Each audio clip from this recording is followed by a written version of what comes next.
Hello बच्चों, VPSC विद्यापीठ में आप सभी का स्वागत है। और विद्यापीठ अभी लगातार आप सभी के समक्ष नियरेस्ट एग्जाम को देखते हुए बायोलॉजी से रिलेटेड ऑब्जेक्टिव क्वेश्चंस को लेकर उपस्थित हो रहा है। और इस क्रम में अभी तक 88 क्वेश्चंस को हम लोगों ने डिस्कस किया है और आज 89 क्वेश्चन से डिस्कस करेंगे जो बायोलॉजी से रिलेटेड प्राइमरी और बहुत ही महत्वपूर्ण क्वेश्चंस हैं, जिनसे रिलेटेड क्वेश्चंस कॉम्पिटिटिव एग्जाम में लगातार आते रहते हैं और ये सभी प्रश्न पूछे ही गए होते हैं और आगे भी इनमें से क्वेश्चंस पूछे जाते हैं। तो डिस्कशन के दौरान रिलेटेड क्वेश्चन भी हमारे बनते हैं। तो चलिए, आज का हमारा पहला प्रश्न है हमारा 89 और ये पूछता है कि निम्नांकित में कौन सा कथन सही नहीं है। Which statement among the following is not correct? कौन सा कथन सही नहीं है। पहला ऑप्शन है कि समसूत्री कोशिका विभाजन, जिसको अंग्रेजी में माइटोसिस कहते हैं, दैहिक कोशिकाओं सोमैटिक सेल में होता है। इट इज करेक्ट, ये सही है। समसूत्री कोशिका विभाजन ऑलवेज सोमैटिक सेल में ही होता है। दूसरा ऑप्शन है अंगसूत्री कोशिका विभाजन, जिसको अंग्रेजी में मियोसिस कहते हैं, जनन कोशिकाओं जर्म सेल्स में होता है। ये भी सही है। मियोसिस जर्म सेल में होता है और माइटोसिस सोमैटिक सेल में होता है। तीसरा है कि समसूत्री कोशिका विभाजन में 4 कोशिकाओं का निर्माण होता है। लो, समसूत्री कोशिका विभाजन में 2 डॉटर सेल का निर्माण होता है और अंगसूत्री कोशिका विभाजन में 4 डॉटर सेल का निर्माण होता है। तो ये जो ऑप्शन सी है ये गलत है, क्योंकि यहाँ लिख रहा है, पूछा हुआ क्वेश्चन है, लिख रहा है कि समसूत्री कोशिका विभाजन में 4 कोशिकाओं का निर्माण होता है। नहीं, ये गलत है। समसूत्री कोशिका विभाजन में 2 कोशिकाओं का निर्माण होता है और मियोसिस अर्धसूत्री कोशिका विभाजन में 4 डॉटर सेल यानी 4 पुत्री कोशिकाओं का निर्माण होता है। ये गलत है, तो आंसर होगा बच्चा लोग सी। और 4 सही है कि शरीर के घावों का भरना समसूत्री कोशिका विभाजन का परिणाम होता है। हम सभी जानते हैं कि शरीर में घाव का मतलब होगा कि सेल डेड हो गया, सेल इंजुरी हो गया और नया सेल का फॉर्मेशन होगा तो घाव बढ़ेगा। और सेल के फॉर्मेशन का तरीका क्या है? सेल डिवीजन है और सेल ही डिवाइड, एक ही सेल डिवाइड होकर के डिफरेंट सेल बनाते हैं। तो शरीर का जो घाव बढ़ता है उसमें शरीर का जो घाव बढ़ता है उसमें समसूत्री कोशिका विभाजन यानी माइटोसिस ही प्रमुख होता है। इसलिए इसका आंसर सी होगा। क्वेश्चन नंबर 90 पूछता है कि निम्न में किसकी पेशी अनैच्छिक होती है। हम सभी जानते हैं कि मनुष्य के शरीर में जो पेशी है, मसल्स है, यह 2 तरह का होता है। एक ऐच्छिक वॉलंटरी और एक अनैच्छिक इनवॉलंटरी। तो ऐच्छिक पेशी का मतलब वह पेशी जो जिसके कार्य हमारे नियंत्रण में होता है, जिसका संचालन हमारे नियंत्रण में होता है। जैसे होठ की पेशी जब हम चाहे चला सकते हैं, जब हम चाहे रोक सकते हैं। हाथ की पेशी जब हम चाहे चला सकते हैं, जब हम चाहे रोक सकते हैं। तो जो पेशी खास करके हड्डी से जुड़ी होती है, जो स्ट्रेटेड होते हैं, रैखिक होते हैं, वो ऐच्छिक होते हैं, जो हमारे कंट्रोल में होते हैं। और जो स्मूथ होते हैं, जो हड्डी से जुड़े नहीं होते हैं, वो हमारे कंट्रोल में नहीं होते हैं। तो वैसी पेशी को अनैच्छिक पेशी इनवॉलंटरी मसल्स कहते हैं। और जिन पेशियों का कार्य हमारी इच्छा शक्ति पर निर्भर है, जिनको हम अपने इच्छा के अनुकूल संचालित करते हैं, वो ऐच्छिक है। तो यह आपका प्रश्न है कि निम्न में किसकी पेशी अनैच्छिक इनवॉलंटरी मसल्स होती है। पहला ऑप्शन है हाथ की पेशी। नहीं, यह ऐच्छिक होती है क्योंकि इसको हम लोग अपने इच्छा से चलाते हैं। दूसरा है आहार नाल की पेशी, एलिमेंटरी कनाल। तो एलिमेंटरी कनाल यानी पाचक नाल, जिसमें भोजन हम लोग खाते हैं और भोजन पचता है। पाचक नाल की शुरुआत माउथ कैविटी से ही हो जाती है, एलिमेंटरी कनाल की शुरुआत। और ये एनस तक चला जाता है और पूरा पाचक नाल में जो भोजन संचालित होता है, गतिशील होता है, पाचन होता है, ये हमारे कंट्रोल में नहीं है। तो पाचक नाल या आहार नाल की जो पेशी है बच्चा लोग, यह अनैच्छिक है, इनवॉलेंटरी है, इसलिए आंसर होगा आपको इसका बी। और पैर की पेशी, चेहरे की पेशी, ये सब हमारे कंट्रोल में होता है, तो यह ऐच्छिक है। तो क्वेश्चन नंबर 90 का आंसर होगा बी। इसके बाद पूछता है कि निम्नांकित में कौन असत्य है, इनकरेक्ट है, असत्य की पहचान कीजिए, कौन असत्य है। पहला ऑप्शन है कि मानव शरीर की सबसे बड़ी कोशिका तंत्रिका कोशिका है, इट्स करेक्ट। लार्जेस्ट सेल और longest cell in human body is undoubtedly nerve cell, hence first statement is correct, ये सही है। दूसरा है कि संसार की सबसे बड़ी कोशिका शुतुरमुर्ग का अंडा है, ये भी सही है। अंडा सिंगल सेल होता है ना, और सबसे बड़ा अंडा होता है शुतुरमुर्ग का। एकदम प्राइमरी लेवल के क्वेश्चन, लेकिन इग्नोर ना करें, हर एक क्वेश्चन का अपना इंपॉर्टेंस होता है एग्जाम में, चाहे वो कितना टिपिकल पूछे तो भी एक ही नंबर देगा और सिंपल पूछे तो ही एक नंबर देगा। तो हम एवरग्रीन क्वेश्चन को मैक्सिमम डिस्कस करते हैं, फिर टिपिकल को भी करेंगे। दोनों टाइप के क्वेश्चन आपके पास होने चाहिए, और इसे प्राइमरी लेवल और काफी पूछ, प्राइमरी से ज्यादा है कि काफी पूछे जाने वाले हैं। तो संसार की सबसे बड़ी कोशिका शुतुरमुर्ग का अंडा है, ये सही है। संसार की सबसे छोटी कोशिका माइकोप्लाज्मा है, ये भी सही है। अभी तक की जानकारी के अनुसार स्मॉलेस्ट सेल जो है that is mycoplasma, hence this very statement is also correct. And the last statement कि WBC नामक रक्त कोशिका में केंद्रक नहीं होता, ये गलत है। हम सभी पढ़ते हैं कि रक्त में मुख्य रूप से दो कोशिका होते हैं, WBC and RBC, white blood corpuscles and red blood corpuscles. Actually क्या है कि रेड ब्लड कॉर्पस्कल्स में केंद्रक न्यूक्लियस नहीं होता, ये बड़ा ही फेमस क्वेश्चन है। हम लोग बराबर देखते हैं, एग्जाम में पूछे जाते हैं कि मानव शरीर में वह कौन सी कोशिका है जिसमें केंद्रक नहीं होता, न्यूक्लियस एब्सेंट होता है। यह अनडाउटेबली RBC ही है, रेड ब्लड कॉर्पस्कल्स या रेड ब्लड सेल्स या लाल रक्त कणिका या लाल रक्त कोशिका ही है। हालांकि एक क्वेश्चन यह भी है कि इसका अपवाद क्या है भाई, तो अपवाद है ऊंट और लामा, क्योंकि ऊंट और लामा जो है वो समान प्रजाति का प्राणी है, उसके RBC में केंद्रक होता है, किसी के भी RBC में केंद्रक नहीं होता, और WBC में केंद्रक होता है, व्हाइट ब्लड कॉर्पस्कल्स में केंद्रक होता है। इसलिए यहाँ लिख रहा है कि WBC नामक रक्त कोशिका में केंद्रक नहीं होता है, ये गलत है। और असत्य पूछ रहा है, आंसर डी हो जाए। अगला प्रश्न है कि निम्न में किसका निर्माण मायोसाइट नामक ऊतक से होता है, मायोसाइट नामक टिश्यू से होता है। मांसपेशी, अस्थि, उपास्थि, इनमें कोई नहीं, तो मांसपेशी मसल्स होगा इसका आंसर। अस्थि जिसको अंग्रेजी में बोन कहते हैं, जो कड़ी हड्डी है, उपास्थि जिसको अंग्रेजी में कार्टिलेज कहते हैं, जो लचीली हड्डी है।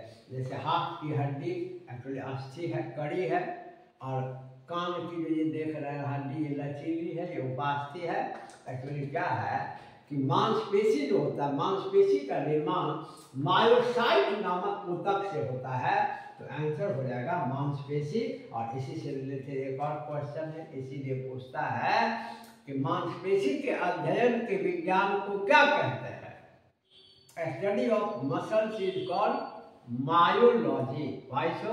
बिकॉज मांसपेशी muscles are made up with myocyte tissue. तो चूंकि मसल का निर्माण मायोसाइट नामक ऊतक से होता है, इसीलिए मसल्स के स्टडी के विज्ञान को मायोलॉजी कहा जाता है। तो इसका क्वेश्चन नंबर 92 का आंसर होगा बच्चा लोग मांसपेशी। क्वेश्चन नंबर 93 निम्न में कौन संयोजी ऊतक कनेक्टिंग टिश्यू नहीं है? Which among the following is not connecting tissue? Blood, bone, cartilage, nerve cell. Actually क्या है कि कनेक्टिंग टिश्यू का मतलब होता है जो शरीर के विभिन्न भागों को कनेक्ट करता है, जोड़ता है। तो ब्लड तो भाई कनेक्टिंग टिश्यू है, ये पूरे बॉडी में सर्कुलेट होता है, डिफरेंट ऑर्गन को कनेक्ट करता है। हड्डी और अस्थि और उपास्थि भी पूरे बॉडी में कनेक्टिंग टिश्यू का काम करता है, ये भी कनेक्ट करता है, लेकिन नर्व से कनेक्टिंग टिश्यू नहीं है। तो इसका आंसर हो जाएगा बच्चे लोग डी, क्योंकि रक्त, ब्लड, अस्थि, बोन और उपास्थि cartilage, these three are connecting tissue, but nerve cells are not connecting tissue. Hence answer will be D, nerve cell, तंत्रिका कोशिका। नेक्स्ट क्वेश्चन हमारा है क्वेश्चन नंबर 94। ये पूछता है कि मानव शरीर का सबसे बड़ा अंग, which is the largest organ of human body, and brain, skin, ये fifth alimentary canal, and answer will be skin.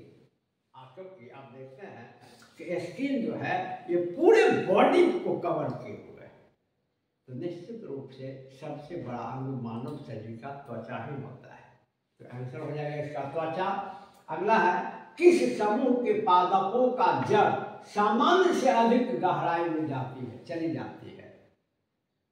हम लोग पढ़ते हैं कि पादपों को उनके डिफरेंट क्लाइमेट और कैरेक्टर के हिसाब से डिफरेंट भाग में बांटा गया है। जैसे जल में उगने वाले पादप जलोद्भिद या अंग्रेजी में हाइड्रोफाइट, सूखे स्थान पर उगने वाले पादपों को शुष्कोद्भिद या अंग्रेजी में ज़ेरोफाइट्स, लवणीय मिट्टी या दलदली मिट्टी जिसमें लवण या नमक की मात्रा ज़्यादा होती है, उगने वाले पौधों को लवणोद्भिद या अंग्रेजी में हेलोफाइट, सामान्य जिस मिट्टी में लवण और जल की मात्रा सामान्य होती है वहाँ उगने वाले पौधे को कहते हैं मध्योद्भिद, मीजोफाइट्स।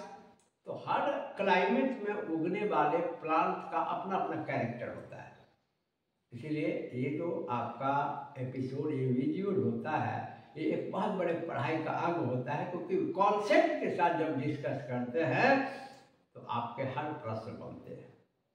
तो डिफरेंट क्लाइमेट में उगने वाले जो प्लांट्स हैं बच्चा लोग, उनका अपना अपना कैरेक्टर होता है। तो पूछता है कि कौन सा ऐसा प्लांट का ग्रुप है जिसका रूट्स जो है वो जमीन में सबसे अधिक गहराई में, सामान्य से अधिक गहराई में चला जाता है। तो ये रखने की चीज़ नहीं, समझने की चीज़ है। हम लोग पढ़ते हैं साइंस में, बायोलॉजी में, एडाप्टेशन, अनुकूलन, प्राणी या जीव जंतु या पादप क्लाइमेट के अकॉर्डिंग अपने आप को सेट करते हैं। तो क्लाइमेट के अकॉर्डिंग, क्योंकि जब तक क्लाइमेट के अकॉर्डिंग प्लांट और एनिमल अपने आप को चेंज नहीं करेंगे तो एडजस्ट नहीं कर सकते, फिर सर्वाइव नहीं कर सकते। तो सर्वाइव करने के लिए अकॉर्डिंग टू क्लाइमेट जो प्लांट में या एनिमल में चेंजिंग होता है, ये लॉन्ग टर्म में होता है, इसको कहा जाता है एडाप्टेशन, अनुकूलन। तो हर प्लांट का देखिए एक्चुअली होता क्या है कि जो सूखे स्थान में उगने वाले पादप हैं, जिनको शुष्कोद्भिद कहते हैं या अंग्रेजी में ज़ेरोफाइट्स कहते हैं, इनकी जड़ें सामान्य पादपों की जड़ों से अधिक गहराई में चली जाती है, क्योंकि ये वैसी मिट्टी में उगते हैं या वैसे स्थान पर होते हैं बच्चा लोग जहाँ पर जल की कमी होती है और जल काफ़ी गहराई में मिलता है। तो सर्वाइव करने के लिए तो जल चाहिए, तो ज़ेरोफाइट्स यानी शुष्कोद्भिद जो सूखे स्थान में होते हैं, जैसे नागफनी, कैक्टस, बेर, खैर, बेल, ऐसे सूखे शुष्क स्थान में उगने वाले हैं, तो इनकी जड़ें सामान्य से अधिक गहराई में चली जाती हैं। Hence answer will be xerophytes, शुष्कोद्भिद जिसको हिंदी में कहते हैं। इसके बाद अगला क्वेश्चन है 96। पादपों में रेजिन और गोंद, तो रेजिन और गोंद बाई प्रोडक्ट है। क्या कमाल है नेचर का। नेचर में बहुत सारे ऐसे बाई प्रोडक्ट हैं जो प्लांट का है और ह्यूमन यूज करता है, और ह्यूमन का के बाई प्रोडक्ट का यूज प्लांट करता है। एकदम बैलेंस बना हुआ है नेचर में। तो प्लांट के जो बाई प्रोडक्ट हैं उनमें रेजिन और गोंद होता है। तो ये प्लांट के किस भाग में स्टोर होते हैं? काफी फेमस क्वेश्चन है, एकदम एवरग्रीन क्वेश्चन है। तो क्वेश्चन है कि पादपों में रेजिन और गोंद कहाँ संचित होते हैं, कहाँ स्टोर होते हैं? पुराने फ्लोएम, क्षमा करें,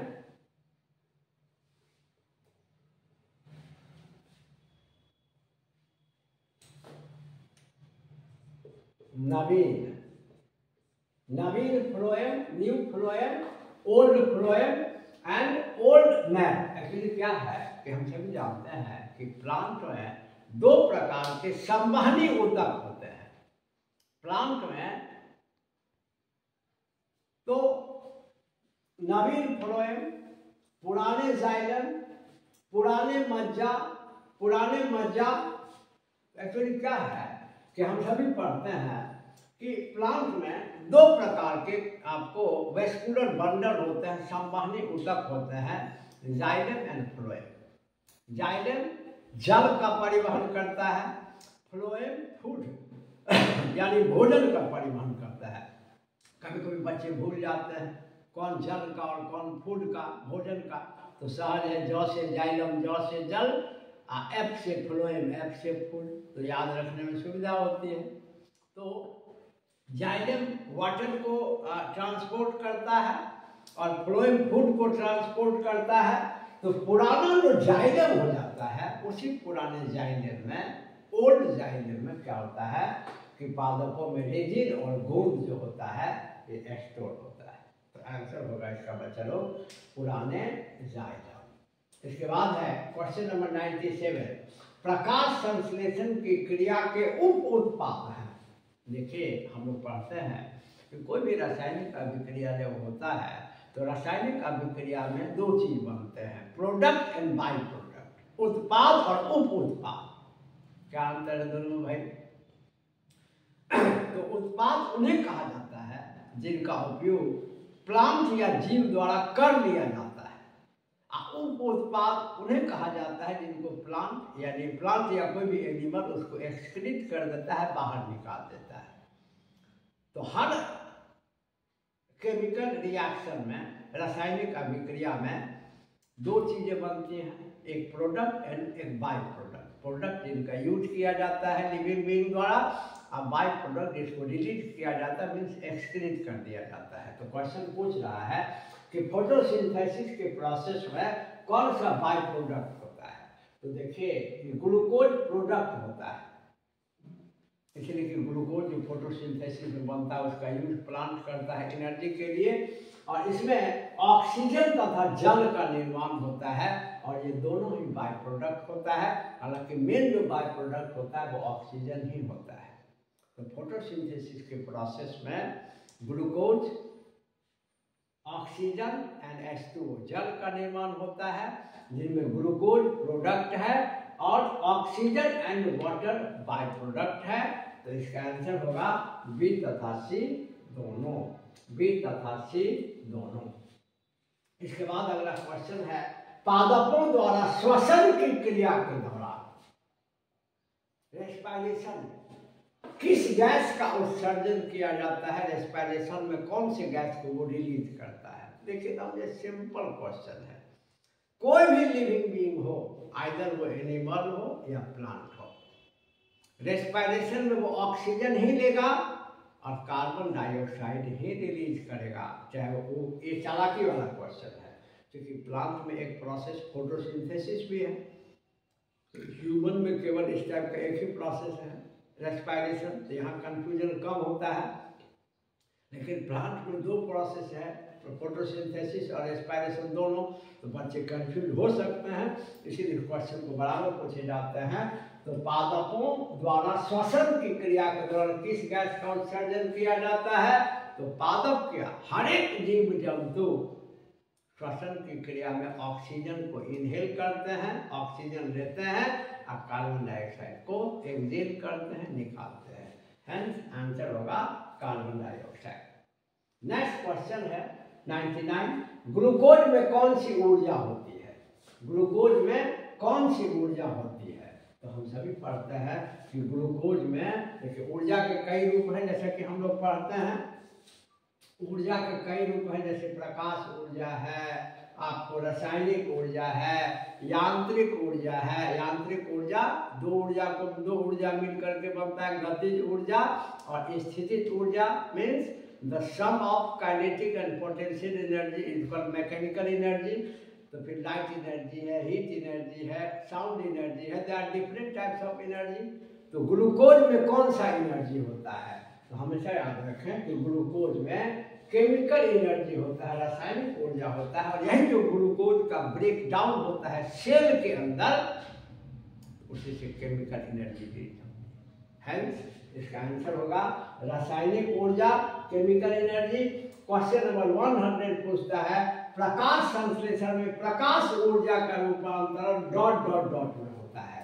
हम सभी जानते हैं कि ऊर्जा के संरक्षण का सिद्धांत, ऊर्जा का न तो निर्माण होता है ना ही नाश, बल्कि यह एक रूप से दूसरे रूप में बदलता है। तो प्रकाश संश्लेषण की क्रिया में जो प्लांट द्वारा प्रकाश ऊर्जा को लिया जाता है वो किस ऊर्जा में चेंज हो जाता है? तो यह रासायनिक ऊर्जा में चेंज होता है। इससे रिलेटेड क्वेश्चन है, क्योंकि प्रकाश संश्लेषण की क्रिया में ग्लूकोज का फॉर्मेशन होता है सनलाइट के प्रेजेंस में। तो यही लाइट एनर्जी जो है, ग्लूकोज में केमिकल एनर्जी है, तो लाइट एनर्जी कन्वर्ट हो जाता है, ट्रांसफॉर्म हो जाता है बच्चा लोग केमिकल एनर्जी में। जब यह प्रश्न आता है कि प्रकाश संश्लेषण में प्रकाश ऊर्जा का रूपांतरण किसमें होता है डॉट डॉट डॉट, तो इसका आंसर हो जाएगा रासायनिक ऊर्जा। इसके बाद क्वेश्चन नंबर 101 है कि किस रंग के प्रकाश में प्रकाश संश्लेषण नहीं होगा? माय गुडनेस, आप समझते हो, पढ़ते हैं प्रकाश संश्लेषण अलग अलग रंगों में अलग अलग होता है। अब है ये सिंपल, इसका कॉन्सेप्ट है कि किस रंग में ज़्यादा और किस रंग में कम। तो सिंपल सी बात समझे कि स्पेक्ट्रम माने वर्ण क्रम, रंगों का जो 7 रंगों का जो एक निश्चित क्रम होता है जिसको विबग्योर कहते हैं। तो विबग्योर में V से लेकर R तक है, VIBGYOR विबग्योर। तो जैसे जैसे V से R की ओर बढ़ते हैं स्पेक्ट्रम में वेवलेंथ बढ़ते चला जाता है, and wavelength is directly proportional to the rate of respiration, rate of photosynthesis. जिस रंग का तरंग दैर्ध्य वेवलेंथ जितना ही ज्यादा होगा उसमें प्रकाश संश्लेषण की क्रिया उतनी ही अधिक होगी। तो ध्यान रखें कि स्पेक्ट्रम में सबसे कम V में और सबसे ज़्यादा R में। एक अब कॉमन क्वेश्चन है कि सबसे ज़्यादा किसमें पूछे होते हैं प्रकाश संश्लेषण की दर सबसे तेज किस रंग के प्रकाश में होती है? तो लाल में। सबसे कम किस में? तो V में। और किस में नहीं होता है? तो यह हरे रंग के प्रकाश में होगा। क्यों भाई हरा रंग के प्रकाश में होगा? क्यों ऐसा होगा भाई? क्योंकि हरा रंग का प्रकाश जो है, जैसे जब सूर्य का प्रकाश पड़ता है किसी पत्ती पर तो उसमें 7 कलर्स हैं, तो वो केवल ग्रीन कलर को रिफ्लेक्ट करता है, इसीलिए पत्ती ग्रीन दिखाई देता है। हम लोग पढ़ते हैं कि जो जिस कलर को रिफ्लेक्ट करता है वो उसी कलर का दिखाई देता है। तो चूंकि 7 कलर्स होते हैं सनलाइट में, तो 6 को तो एब्जॉर्ब कर लिया, केवल ग्रीन को रिफ्लेक्ट किया, तो 6 कलर्स यानी लाइट है उसे अपना फोटोसिंथेसिस कर दिया।